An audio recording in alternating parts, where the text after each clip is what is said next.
Ave María Purísima. Hoy vamos a hablar sobre los concilios en México. Uno de ellos se va a realizar en el año de 1565 por el ilustrísimo señor Montúfar. Él tratará como tema principal la adaptación del Gran Concilio de Trento. Después, en el año de 1585, se va a convocar otro concilio por el ilustrísimo señor Pedro Moya y Contreras y volverá a tratar sobre los derechos de los indios y sus privilegios. Nunca se ha resuelto de modo más racional, justo y práctico la cuestión agraria. Los obispos de Tlaxcala, con residencia en Puebla, asistieron a las asambleas aportando su sabiduría y su prudencia, e hicieron que el vasto obispado angelopolitano se llevara a efecto las decisiones. Algunas se van a relacionar con el clero, la vida del clero y las comunidades religiosas, tanto de varones como de mujeres. Eran tiempos de organización sabia, vigorosa y prudente, en que ya se aplicaban los decretos del Concilio de Trento, tanto en cabildos y curias como en las parroquias y en relación a los fieles. Veremos también que en el año de 1586 el Papa Sixto V, con su bula, va a elevar los votos de las religiosas de simples a solemnes. Del monasterio de la Concepción van a salir monjas para hacer nuevas fundaciones, y el rey Felipe II va a adoptar varios monasterios bajo su real patronato a las monjas por su espíritu de observancia y por el bien que hacían en la Nueva España. Todas estas fundaciones se han hecho, ¿verdad?, con el fin de vivir el carisma y llevarlo a aquellos lugares donde no lo conocen. Así pues Dios va a permitir que nuestra orden se vaya creciendo y dispersando, ¿verdad?, por todo el mundo. Nuestro carisma, por lo tanto, impone un derecho y un deber de orar y propagar por el mayor conocimiento y amor hacia la Virgen Inmaculada en el misterio de su Inmaculada Concepción. Veremos que la vida en común, ¿verdad?, que es por la que se está viendo varios puntos, sobre todo de este concilio de 1585, que también que se vio junto con los derechos de los indios y sus privilegios en cuestión agraria. La vida en común va a surgir, que va en contrario a la vida en particular, va a surgir en el siglo XVIII, que pretende contener algunos excesos que pueden propiciar la relajación de la vida monástica.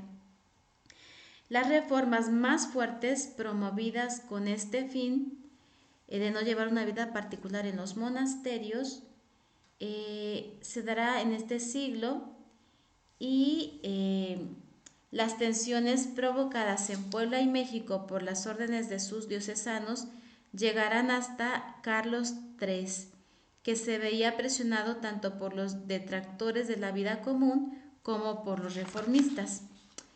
El resultado de la promulgación será dar nuevas cédulas reales y la decisión de someter el problema a discusión de los integrantes del Cuarto Concilio Provincial Mexicano, el cual se inició el 13 de enero de 1771. En 1774, una nueva Real Cédula mandaba que se llevara vida común en los conventos de religiosas calzadas, de acuerdo con las órdenes del concilio y siguiendo los cánones.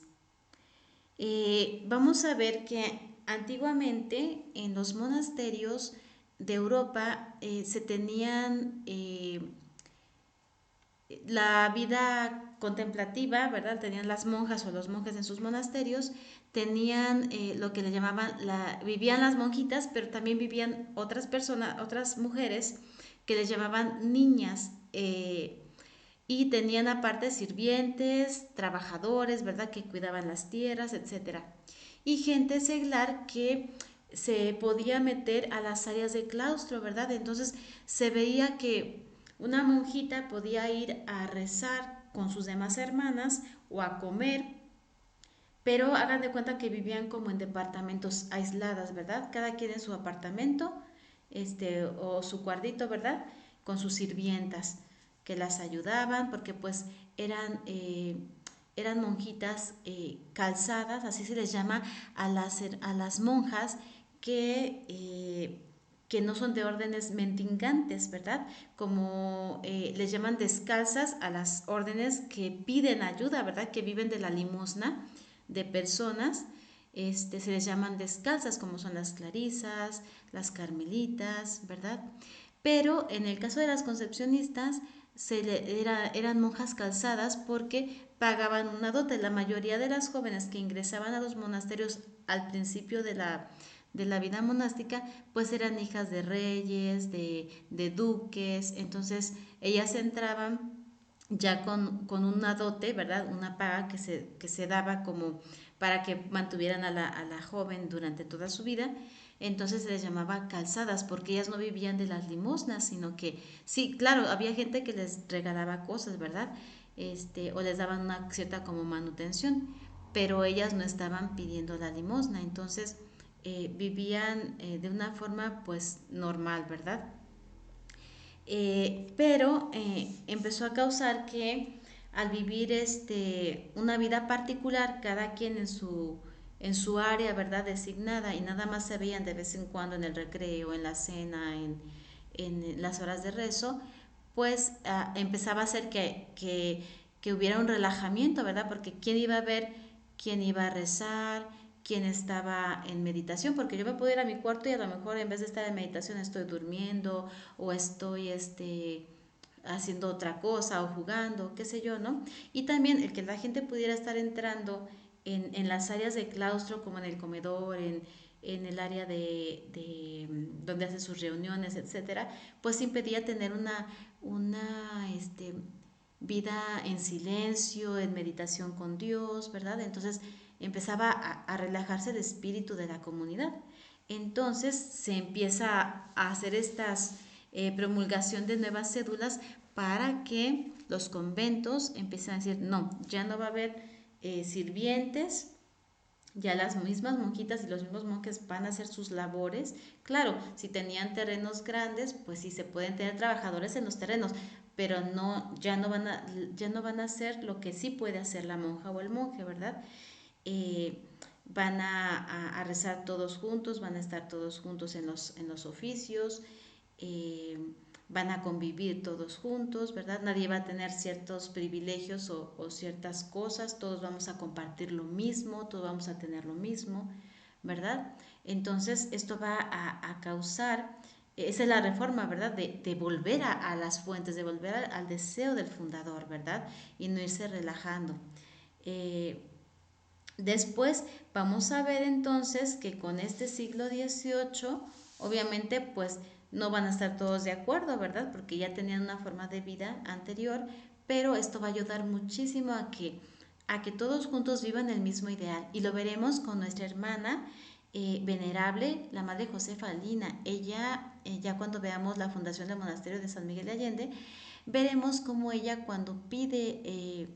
ella va a fundar el monasterio, ¿verdad?, de San Miguel de Allende con la herencia que dejan sus padres a ella, y ella va a pedir, ¿verdad?, que en el monasterio se viva la vida en comunidad, que nadie esté apartado, que nadie tenga su cuartito, departamento aparte, sino que todas trabajen juntas, todas vivan juntas, todas recen juntas, ¿verdad? Pero eso lo veremos ya más adelante cuando veamos la historia de cada monasterio.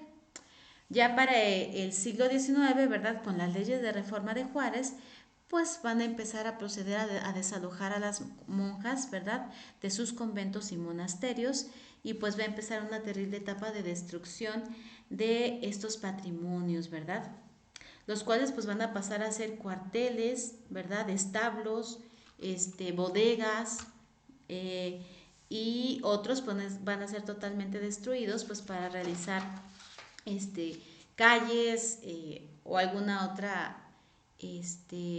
otro proyecto que el gobierno pues haya tenido en mente, ¿verdad? Como pasó con varios de nuestros monasterios, que se conservan algunos una parte, algunos ya no se conserva nada, unos fueron destruidos porque pues hicieron calles, avenidas o centros comerciales y pues se destruyeron totalmente. Pero bueno, así es la historia de nuestro México querido y lo bueno es que pues se rompe una estructura, una pared, pero el espíritu sigue vivo mientras haya más mujeres y hombres que quieran servir a Cristo entregando su vida a las 24 horas del día. Bueno, nos vemos mañana y Dios te bendiga.